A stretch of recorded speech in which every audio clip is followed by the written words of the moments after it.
Hey, warriors.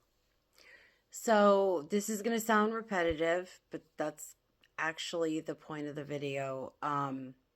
We have to constantly remind ourselves to listen, to see, to hear with our hearts. And no, it doesn't come naturally at first. We've lived our entire lives being trained to, look with our eyes, listen with our ears, think with our minds, you know. That's how we were taught to survive, but nobody taught us how to perceive. So when people get frustrated and they say, why do I have to keep reminding myself? You're not screwing up. That's the rewiring. I mean, it's just what we need to do. If you're 50 like me, pretty close anyways, and you've been doing this for 10 years, that's still 30 years less than, you did the other thing. So, I mean, did I do that math right? Either way, you know what I'm saying. Anyways, you know, and I want to clear up a bit of a bullshit, thing.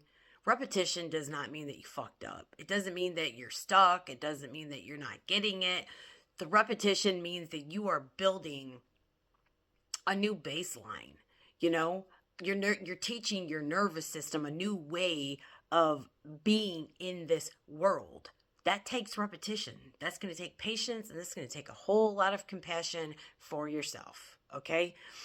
At first, when we start listening with our hearts, it feels forced. You catch yourself reacting, judging, interpreting, from a new lens, I guess, so you pause, you know, you remind yourself again and again and again. You have to.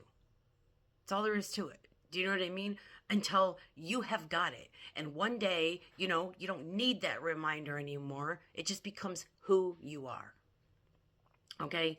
The mind wants certainty, but the heart lives in resonance. Do you know what I mean? The mind wants answers, but the heart understands through experience. So this is the only way that it's going to be able to work. You understand? Um, I don't know. The mind is going to resist. It gets bored. It says, we already know this, but knowing it, intellectually is not the same as embodying it. Okay. Um, and then there's another thing I want to get cleared up here too. Okay. You Enlightenment isn't something you reach like people are saying. Okay? It's something that you, I guess, relax into. Okay? Um it's not it's not a fucking achievement. It's a remembering. And remembering requires repetition.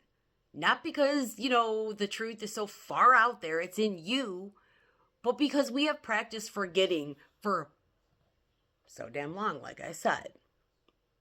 Do you know what I mean? Um, but you're not becoming enlightened, okay? You are removing what blocked your awareness of it. You understand? I mean, you're peeling back layers of conditioning. Do you know what I'm saying? That's why it feels subtle. That's why it feels quiet. That's why it feels ordinary. The truth doesn't, rarely jumps up and, announces itself. It's just not the way that truth works, and at this stage, and I say this with a lot of other stages with awakening because they're a lot alike. They're not dramatic. They feel grounded. They feel neutral and human. you know? And and honestly, that's how you know that it's real. Um I don't know, because I've said a million times in the past, awakening doesn't feel like fucking fireworks. It feels like presence, you know? It's, listening without rushing. You know, I don't know. Seeing without projecting, not, trying to prepare a response right away. Do you know what I mean? That kind of thing. So if you're reminding yourself constantly, that's a good thing, honestly. It means you're practicing the truth. It means you're practicing truth, plain and, simple. That means you're integrating, you know, and that means, that you're no longer chasing enlightenment. That's what you are. And when you realize that that's what you are, it's a lot easier to start living from it. Do you understand? I hope I'm explaining this correctly. But stop thinking that enlightenment is something that you reach. You're not running a race either. You already are enlightened. You just got to remind yourself. I love you guys.